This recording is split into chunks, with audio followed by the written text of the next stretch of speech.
હવે જ્યારે શિવજી પાર્વતીજીને આ સુંદર કથા કહેવાની શરૂઆત કરે છે ત્યારે આ કથા કોણ કહે છે? પહેલેથી તમે વિડીયો જોયા હશે તો તમને ખબર હશે કે આ પ્રયાગરાજની અંદર યાજ્ઞવલ્ક્યજી પોતે ભારદ્વાજજીને આ કથા કહી રહ્યા હોય છે।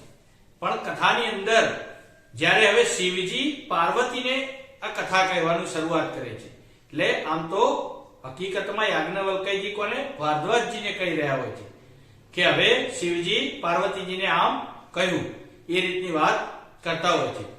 પરંતુ જ્યારે આપણે જોઈએ કે શિવજી હવે પાર્વતીને કહેવાની શરૂઆત કરે છે અને કહે છે કે એક વખતે નારદજી જ્યારે એક પર્વત ઉપર થઈ નીકળતા હોય છે, ત્યાં પર્વત ઉપર એક એમની નજરમાં એક ગુફા આવે છે। એ ગુફા એટલી રમણીય હોય છે કે એને જોઈને નારદજી ખૂબ જ ખુશ થઈ જાય છે અને ત્યાં આગળ એમને પોતે સમાધિ લગાવવાનું મન થઈ જાય છે। પરંતુ નારદજીને જ્યારે સતીજીના પિતા હતા દક્ષ પ્રજાપતિ, એમના દ્વારા એક શ્રાપ મળેલો હોય છે કે પોતાની ગતિને રોકી શકતા નથી। એટલે કે આપણે જોઈએ છીએ કે નારદજી કદી એક જગ્યાએ રોકાતા નથી, તે સતત ચાલતા રહે છે, આ જગ્યાએથી પેલી જગ્યાએ, પેલી જગ્યાએથી પેલી જગ્યાએ। એટલે જ આપણે ઘણી વખત એમ કહીએ છીએ કે નારદજી આપણું મન છે, એટલે કે નારદજી ફટાફટ જગ્યાઓ બદલતા રહે છે। અને આ શેના કારણે થતું હતું? તો સતીજીના પિતા હતા જે દક્ષ પ્રજાપતિ, એમને નારદજીને શ્રાપ આપેલો હતો, એટલે એમની ગતિ રોકાઈ શકતી ન હતી। પરંતુ જેવી પરમાત્માની પ્રીતિ થતા એમને એવું મનમાં એવું થયું કે આ સુંદર ગુફા છે, જો આની અંદર મને ધ્યાન કરવા મળે અને મારી સમાધિ લગાવવા મળે તો કેવું મજા આવી જાય અને પરમાત્માનું ધ્યાન પણ થઈ જાય। આવી પ્રીતિ થતા, આવી પરમાત્માની લાગણી થતા, પરમાત્માની વાત કરતા તરત જ એમની ગતિ ત્યાં રોકાઈ જાય છે અને તે જોવે છે તો એ ગુફાની બાજુમાં થઈ ગંગાજી વહેતા હોય છે અને આજુબાજુમાં સુંદર પુષ્પો ખીલેલા હોય છે, ત્યાં પક્ષીઓનો સુંદર નાનો નાનો અવાજ આવતો હોય છે, સૂર્ય પોતાનો પ્રકાશ ફેંકી રહ્યો હોય છે અને જગ્યા એટલી રમણીય લાગે છે કે તરત જ ત્યાં નારદ મુનિ રોકાઈ જાય છે અને એ ગુફાની અંદર બેસી અને પોતે તપમાં લાગી જાય છે। જ્યારે પોતે ધ્યાનમાં બેસે છે અને થોડાક જ મિનિટોની અંદર એ પોતે સમાધિમાં ઉતરી જાય છે, એટલે કે નારદજીને સમાધિ લાગી જાય છે। આ સમાધિને ઘણો બધો સમય થઈ જાય છે અને જ્યારે ઇન્દ્રની નજર પડે છે ત્યારે ઇન્દ્રને એવું લાગે છે કે આ નારદજી, આ ઋષિ શેના માટે તપસ્યા કરતા હશે? એમને તો હજારો વિચારો મગજમાં આવવા લાગે છે। અને આમ પણ તમે જાણો છો કે એક મૂર્ખ કૂતરું હોય અને તે જતું હોય રસ્તામાં અને એના મોઢામાં એક સૂકું હાડકું પણ હોય અને જો રસ્તામાં જતું હોય જંગલના અને જંગલના રસ્તા ઉપર જોઈને દૂરથી એક સિંહ દેખાઈ જાય તો તરત જ એ એવું વિચારીને ભાગે છે કે આ મારા મોઢામાં રહેલો ખોરાક આ સિંહ લઈ જશે, એમ કરીને કૂતરું નાસવા લાગે છે। ઇન્દ્રની પણ આવી જ હાલત હતી। ઇન્દ્રને પણ જો કોઈને તપસ્યા કરતા જોયા કે તરત જ મનમાં એક જ વિચાર આવે, એક જ સંશય આવે કે આ મારી ઇન્દ્રપુરીને પડાવી લેશે, આ એના માટે જ તપસ્યા કરે છે।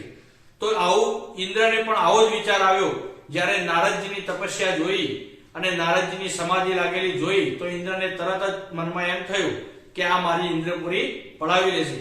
તરત જ ઇન્દ્ર ભાગતા ભાગતા કામદેવને પાસે ગયા અને કામદેવને પાસે જઈ અને કામદેવને મનાવ્યા, કામદેવને સમજાવ્યા કે તમે ગમે તે કરી આ નારદજીની તપસ્યાનો ભંગ કરો, નહીતર જો નારદજી તપસ્યા પૂર્ણ કરી લેશે તો મારા હાથમાંથી ઇન્દ્રપુરી જતી રહેશે।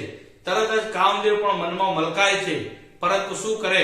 ઇન્દ્ર તેમના સ્વામી હતા એટલે તરત જ એ ઇન્દ્રની વાત માની અને જ્યાં નારદજી તપસ્યા કરતા હોય છે ત્યાં જવા નીકળી જાય છે અને ત્યાં જઈ પોતે કામદેવ એટલે કે કામના જે ધણી કહેવાય છે, કામના જે સ્વામી હતા એ પોતે તરત જ વસંત ઋતુમાં જેમ ફૂલો ખીલે છે એમ ફૂલો ખીલાવી લે છે। એની અજબ ગજબની સુગંધો આવવા લાગે છે, ઉપરથી વીજળી ખાટકા અને વરસાદ થવા લાગે છે, જોરદાર પવન ફૂંકાય છે, આ બધું કૌતુક કરતા રહે છે અને પણ આની કોઈ નારદજી ઉપર અસર થતી નથી, કારણ કે નારદજી તો પરમાત્માની સમાધિમાં મગ્ન થઈ ગયા હોય છે. આ બધું જ ગમે એટલા નુસ્ખા કરી લે છે કામદેવ, પરંતુ એકે નુસ્ખો એમનો સફળ થતો નથી અને અંતે કામદેવ થાકી જાય છે અને તરત જ નારદજીના ચરણોમાં પડી જાય છે અને નારદજી જોડે માફી માંગી લે છે. અને નારદજીની આંખો જ્યારે ખુલે છે અને કામદેવને જોયે છે ત્યારે કામદેવને સરસ નિર્મળ વચનો બોલે છે અને કામદેવને કહે છે કે કઈ વાંધો નહીં, મને તો કશી જ ખબર નથી. ત્યારે કામદેવ કહે છે કે મેં તમારું બહુ જ હિત કરી છે સ્વામીજી, મને માફ કરી દો. ત્યારે તરત જ એ એમને માફ કરી દે છે અને કામદેવ પછી તરત જ ઇન્દ્ર જોડે જાય છે અને ઇન્દ્રને આ સઘળી વાત કરે છે કે મેં ઘણા બધા કૌતુક કર્યા પરંતુ એનાથી કોઈ ફરક પડ્યો નથી અને અંતે હું એમની ક્ષમા માંગીને અહીંયા સુધી આવી ગયો છું. ત્યારે જે ઇન્દ્રપુરીમાં જે બીજા લોકો બેસવા વાળા હતા એ બધા આ વસ્તુ સાંભળે છે અને નારદજીને ખૂબ જ પસંદ કરે છે. કારણ કે નારદજી જો આટલા નિર્મળ સ્વભાવના હોય અને જો ઋષિએ આટલો નિર્મળ સ્વભાવ રાખ્યો હોય અને કામદેવને જતા કર્યા હોય, આટલી તપસ્યામાં ભંગ પાડવા સતો, તો એ બહુ મહાન કહેવાય. એમ કરી એમનું યશગાન ગાય છે. હવે બીજી બાજુ જ્યારે તપસ્યામાંથી ઊભા થાય છે ત્યારે તરત જ તે પોતાના પ્રભુ જેને ભગવાન માનતા હોય છે એમને મળવા માટે ક્ષીરસાગરમાં પહોંચી જાય છે. જ્યારે હવે નારદજી ક્ષીરસાગરમાં જાય છે ત્યારે ત્યાં વિષ્ણુ ભગવાન બિરાજમાન હોય છે અને એમને જઈને મળે છે. અને જ્યારે મળે છે એના પહેલા એ શિવજીને મળીને આવ્યા હોય છે. જ્યારે શિવજી પાસે ગયા હોય છે ત્યારે બને છે એવું કે શિવજી એમને કશું પૂછતા નથી અને તરત જ નારદજી સામેથી આ બધી વાત કહેવા લાગે છે કે એમને કઈ રીતે કામદેવને જીત્યા. તો એમની સઘળી તપસ્યાની વાત કરે છે. સમાધિ લાગી ગઈ અને હું કામદેવે મારા ઉપર આટલું કર્યું પરંતુ મને કઈ થયું નહીં અને મેં કામદેવ ઉપર જીત મેળવી લીધી, કામદેવે મારી માફી માંગી લીધી. આવી બધી વાત જ્યારે શિવજીને કરે છે ત્યારે શિવજી એમને એક સલાહ આપે છે કે મુનીશ્વર, તમે આ વાત મને કરી તો કઈ વાંધો નહીં, પરંતુ બીજા કોઈને કરતા નહીં, કારણ કે આવી વાતો કરવા યોગ્ય હોતી નથી. એમ કહી એમને સમજાવે છે. ત્યારે નારદ મુનિને ખોટું લાગી જાય છે કે મેં આટલું મોટું કામ કર્યું છે છતાં મને આવી વાત કહેવાની ના પાડો છો. એમ કરી નારદજીને ખોટું લાગી જાય છે અને નારદજી તરત જ ત્યાંથી ચાલી નીકળે છે અને ત્યાંથી ચાલીને તરત જ પછી ક્ષીરસાગરમાં આવે છે અને ક્ષીરસાગરમાં વિષ્ણુ ભગવાન જોડે આવી અને આ તમામ વાત ફરીથી કરે છે કે જે એમને તપસ્યા કરી હતી એ તપસ્યાની અને કામદેવ ઉપર જીત મેળવી લીધી એ બધી વાત એ ફરીથી કરે છે. ત્યારે વિષ્ણુ ભગવાનને ખબર પડી જાય છે કે આમને અભિમાનનો પારો ચડી ગયો છે. નારદજી અભિમાનમાં રાચી ગયા છે.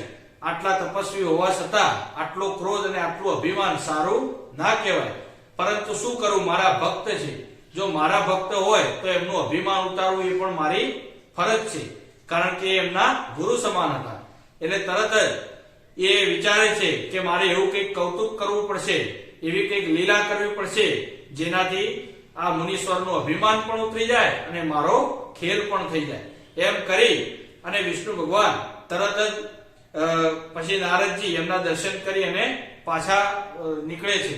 ત્યારે ઊભા રાખીને કહે છે કે મુનીશ્વર, તમારા માટે તો આ ડાબા હાથનો ખેલ હતો, કારણ કે આમ પણ તમે તો બાળ બ્રહ્મચારી છો અને તમે તો ગુણોના ભંડાર છો.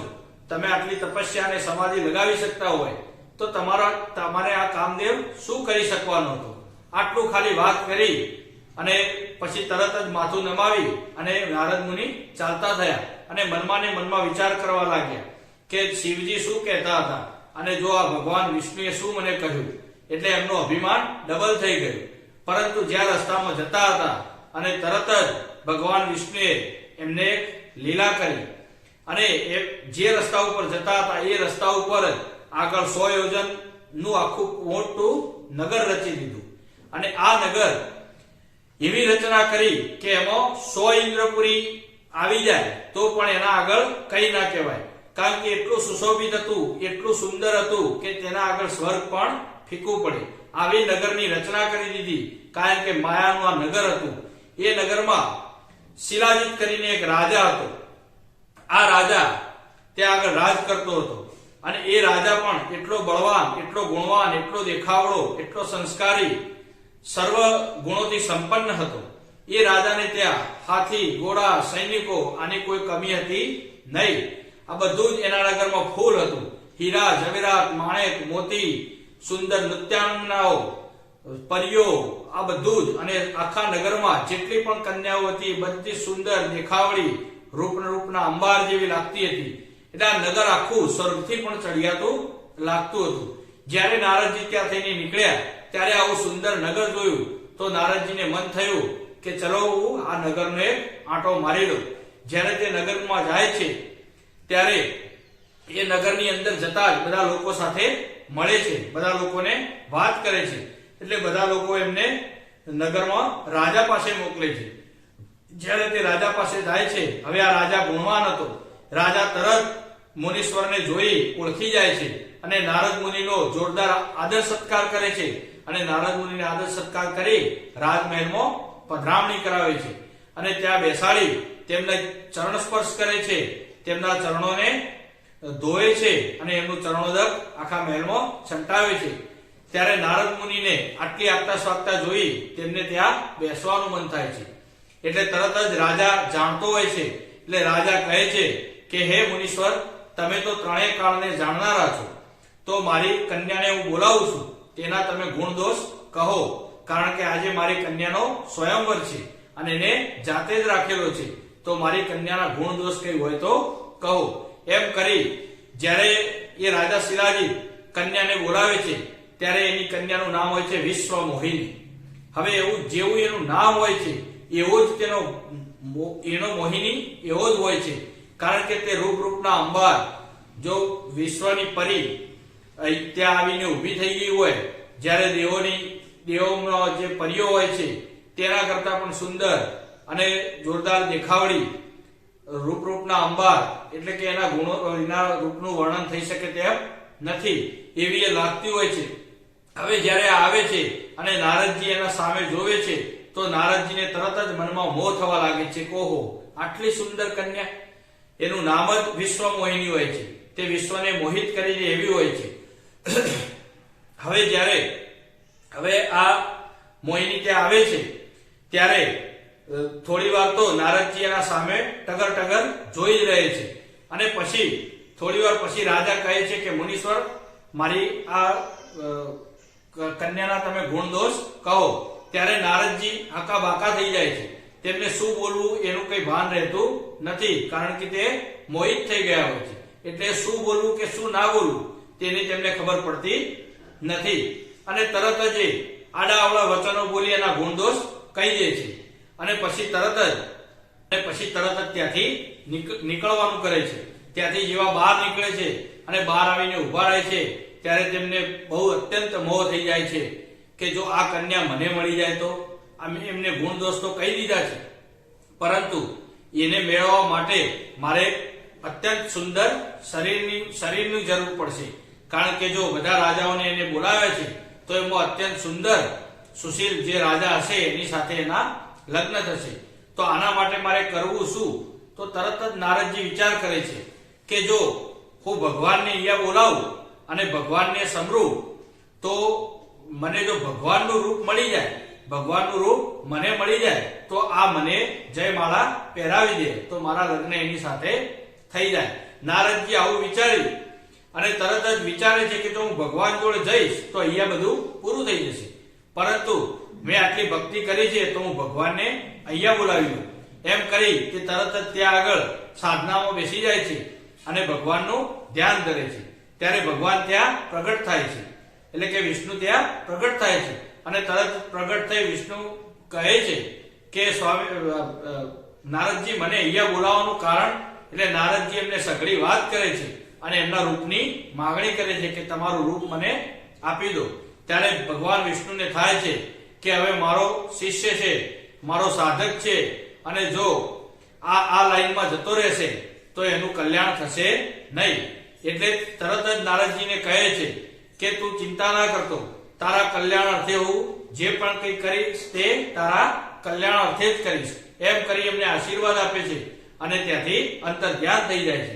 ત્યારે નારદ મુનિને મનમાં એવું થઈ જાય છે, કારણ કે તે મોહના વશમાં એટલા ફસાઈ ગયા હતા કે તેમને જ્ઞાનની વાતમાં કઈ ખબર પડી નહીં અને એમને મનથી એમ થઈ ગયું કે મને આશીર્વાદ મળી ગયા છે અને હવે પ્રભુનું સુંદર શરીર મને મળી જશે તો આ કન્યા મને જયમાળા પહેરાયા વગર રહેશે નહીં, એમ વિચારી તે તરત જ મહેલમાં જાય છે અને મહેલમાં ગયા પછી તરત જ જોતા જોતા જાય છે અને બધા રાજાઓ ત્યાં લાઈનમાં બેસી ગયા હોય છે તો આ પણ લાઈનમાં જઈને બેસી જાય છે અને જેવા લાઈનમાં બેસે છે ત્યારે ત્યાં આગળ આ પ્રસંગ જોવા માટે જ્યારે આ એક લીલા હોય છે, જ્યારે આ મોહની એક લીલા હોય છે, આ માયાજાળ પરમાત્માએ રચાવ્યું હોય છે, ત્યારે આ પરમાત્માને માયાજાળ જોવા માટે ત્યાં આગળ શિવજી પણ પોતાના ગણો સાથે આવેલા હોય છે।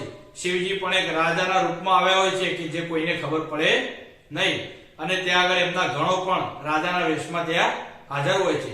ત્યારે શિવજી ઈશારો કરી પોતાના ગણોને આ નારદજીની બાજુમાં જઈને બેસવાનું કહે છે। હવે નારદજીની બાજુમાં જઈને બેસી જાય છે અને આ ગણો નારદજીના સામે જોઈ અને નારદજીને પ્રશંસા કરવા લાગે છે કે ઓહો તમારું રૂપ તો કેટલું સુંદર છે, હવે તમારા સિવાય આ વિશ્વ મોહિની કોઈને જયમાળા પહેરાવશે નહીં અને તમારી સાથે જ લગ્ન કરશે, તમને જ જયમાળા પહેરાવશે। એટલે અભિમાનથી વધારે અભિમાન આવી જાય છે અને નારદજી અંદર અંદર હરખાવા લાગે છે કે 100% હવે મારે પ્રભુનું રૂપ મળી ગયું છે, હવે આ જયમાળા મને જ પહેરાવશે, એમ કરી અંદર અભિમાન આવી જાય છે। જ્યારે પ્રભુએ એવું કૌતુક કર્યું હોય છે કે નારદજીનું મુખ હોય છે એ વાંદરા જેવું કરી દીધું હોય છે અને તેમના મુખ ઉપર એવું કાળું ટીલું કર્યું હોય છે કે જે કોઈ એને જોયે તો બહુ જ કદરૂપા લાગે, પરંતુ આ મોહિની રૂપ જે બનાવ્યું હોય છે એ બીજા કોઈને દેખાતું નથી, એ બીજા કોઈ રાજાઓને દેખાતું નથી, બીજા બધા રાજાઓને તો નારદ મુનિનું જ રૂપ દેખાય છે, પરંતુ જ્યારે એ વિશ્વ મોહિની જયમાળા હાથમાં લઈ અને પહેરાવવા માટે લાઈનમાં આવે છે ત્યારે બીજા રાજાઓની ફરતે ફરતે ફરતે જ્યારે આ નારદજી પાસે આવે છે ત્યારે નારદજીનું મુખ એને વાંદરા જેવું લાગે છે અને એ તરત જ ક્રોધિત થઈ જાય છે અને તરત જ મુખ ફેરવી લે છે અને ત્યાંથી આગળ નીકળી જાય છે। ત્યારે નારદજીને વિચાર થાય છે કે મારું રૂપ આટલું સુંદર છે ને મારે સામું પણ કેમ ના જોયું આને, તો એમ કહી નારદજી પણ ક્રોધમાં આવી જાય છે અને તરત જ તે આગળ જાય છે અને આગળ જ વિષ્ણુ ભગવાન પોતે જ રાજાનું રૂપ લઈ ત્યાં બેઠા હોય છે અને એમને જોતા જ આ વિશ્વ મોહિની એમને જયમાળા પહેરાવી દે છે અને તે ત્યાંથી આ વિશ્વ મોહિનીને લઈને નીકળી જાય છે। ત્યારે એ જયમાળા પહેરાવીને નીકળી જાય છે ત્યારે નારદ મુનિ ખૂબ જ ક્રોધિત થઈ જાય છે। ત્યારે એમની બાજુમાં બેઠેલા શિવજીના બે ગણો નારદ મુનિને કહે છે કે હવે સરોવરમાં પાણીમાં જઈ તમારું મોઢું જોઈ આવો, પહેલે તમે જયમાળા શું પહેરવાના હતા, એમ કરી હસી મજાક ઉડાવે છે અને જ્યારે નારદજી બાજુમાં જાય છે અને પાણીમાં એમનું મોઢું જોઈએ છે તો તરત જ એમનું મોઢું વાંદરા જેવું લાગે છે અને એ ખૂબ જ દુખી થઈ જાય છે। દુઃખની સાથે સાથે એમને ક્રોધ પણ ઉત્પન્ન થાય છે કે મારી આવી મજાક, તો એ ક્રોધિત થઈ જાય છે। ત્યારે પેલા બંને ગણો જ્યારે પાછા વળે છે ત્યારે હસતા હોય છે અને મજાક ઉડાવતા હોય છે। ત્યારે બંને ગણોને આ તરત જ શ્રાપ આપી દે છે કે જાઓ તમને રાક્ષસોના શરીર મળશે અને ત્યાં સુધી મુક્તિ નહીં થાય કે જ્યાં સુધી તમને ભગવાન પોતે ના મારે ત્યાં સુધી તમારી મુક્તિ નહીં થાય, એમ કરી એ બંનેને રાક્ષસ બનવાના વરદાન આપી દે છે। ત્યારે અને પછી તરત જ એના એ જ ક્રોધમાં એના એ જ ક્રોધા અગ્નિમાં જ્યારે વિષ્ણુ પાસે ચાલે છે, જ્યારે ક્ષીરસાગર તરફ જતા હોય છે ત્યારે વિષ્ણુ એમને રસ્તામાં જ મળી જાય છે અને એ વિષ્ણુની સાથે તેમની પત્ની લક્ષ્મી અને આ જે નવી કુમારી હોય છે રાજકુમારી એ બંને જણા એમની સાથે હોય છે। જ્યારે રાજકુમારીને એમની સાથે જોતા જ નારદ મુનિમાં ક્રોધ ડબલ થઈ જાય છે, તે ક્રોધા અગ્નિમાં અંદરથી ભડકે વળવા લાગે છે અને જ્યારે મળતા જ ત્યારે વિષ્ણુ હસીને કહે છે કે નારદ મુનિ ક્યાં ચાલ્યા, હવે તરત જ એ ક્રોધા અગ્નિ એમનો 3 અણો થઈ જાય છે અને ક્રોધા અગ્નિમાં તરત જ વિષ્ણુને કડવા વચનો સંભળાવવા લાગે છે અને કહે છે કે તું તો આમે કપટી છે, કે તમે તો આમે કપટી છો, તમે તો પહેલેથી લોકો સાથે કપટ જ કરતા આવો છો, તમે તો પહેલા શિવજી સાથે કપટ કર્યું અને શિવજીને સમુદ્ર મંથન વખતે દેવતાઓને અમૃત પાઈ દીધું, રાક્ષસોને મદિરા પાઈ દીધો અને શિવજીને તમે વિષ પાઈ દીધું. તમે એ વખતે પણ કપટ કર્યું હતું. તમે બીજા અનેકો જોડે જન્મો જન્મથી આ કપટ જ કરતા આવો છો, પરંતુ હવે તમારો પનારો એક ઋષિ સાથે પડે છે. હવે તમે શું કપટ કરવાના હતા? હવે આ તમે મારી સાથે જે કપટ કરી છે તે તમને ભારે પડશે એમ કરી કડવા વચનો બોલે છે અને તરત જ કહે છે કે આજે હું એક ઋષિ તરીકે તમને શ્રાપ આપું છું કે જેમ તમે મારા રૂપની અવગણના કરી છે, પણ એક દિવસે તમારે પણ મારા ઋષિ જેવો કપડો પહેરી અને વન વન ભટકવું પડશે. અને તરત જ કહે છે કે તમે મારા રૂપની મજાક કરી હતી, મને વાંદરાનું મોઢું બનાવી દીધું હતું મારું, તો તમારે પણ જ્યારે મદદની જરૂર પડશે ત્યારે બધા વાંદરા જ તમારી સાથે આવશે, તમારી સાથે બીજું કોઈ આવશે નહીં. એમ કરી બીજું શ્રાપ આપે છે. અને ત્રીજો શ્રાપ આપે છે કે તમે મારી વિશ્વમોહિનીને તમે હડપ કરીને લઈ ગયા, તો તમે પણ એક વખત એવી કન્યાના વિયોગમાં વન વન ભટકશો કે તમારી કન્યાને બીજો કોક ઉપાડીને લઈ જશે. આવા 3 શ્રાપ આપી દે છે અને તરત જ વિષ્ણુ ભગવાન હસવા લાગે છે અને તરત જ એમની માયાનો પ્રભાવ ખેંચી લે છે. અને જેવો જ માયાનો પ્રભાવ ખેંચતા એમની બાજુમાં રહેલા લક્ષ્મીજી અને રાજકુમારી બંને અંતર્ધ્યાન થઈ જાય છે.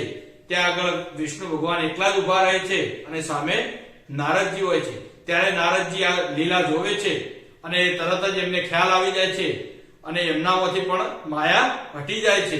અને જ્યારે જ્ઞાન પ્રવેશ કરી જાય છે ત્યારે નારદજીને ખબર પડે છે કે ઓહો, હું માયાના વશમાં આવીને શું બોલી ગયો.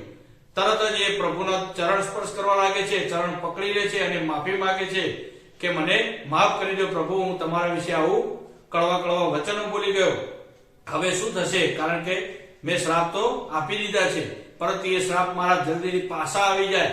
પરંતુ તરત જ પ્રભુ કહે છે કે આ બધી મારી લીલા છે અને આ માયાના વશ થઈ આ મેં જ તમને આ કૃત્ય કરાવરાવ્યું છે, તમે કર્યું નથી. કારણ કે કરાવવા વાળો હું આત્મા જ છું, મારા વગર આ કશું થઈ શકે તેમ નથી. તો આ કરાવ્યું જ છે, કારણ કે મારે તમે આગળ પણ 2 શ્રાપ આપી દીધા છે અને એ બંને જે હતા એ શિવજીના ગણો હતા અને એ રાજાનું રૂપ લઈ આવ્યા હતા. એ બંનેને તમે રાક્ષસ થવાનું વરદાન આપી દીધું છે અને એમની મુક્તિ ભગવાનનો અવતાર થશે તો જ થશે. તો એમની મુક્તિ અપાવવા માટે મારે અવતાર લેવો જ પડશે અને એ અવતારમાં તમે જે શ્રાપ આપ્યા એ બધા શ્રાપ હું પૂરા કરી દઈશ. એમ કરી નારદ મુનિને શાંત પાડે છે. અને પછી જ્યારે નારદ મુનિ શાંત પડે છે અને તરત જ કહે છે કે નારદ મુનિ, તમે કશું જ ખોટું કર્યું નથી, કારણ કે આ બધું કરાવવા વાળો, બધું કરવા ધરવા વાળો હું આત્મા જ છું. એમ કરી એમને સમજણ આપે છે. બસ, તો હવે આગળનો વિડીયો આપણે નેક્સ્ટ પાર્ટમાં બનાવીશું. જય ગો.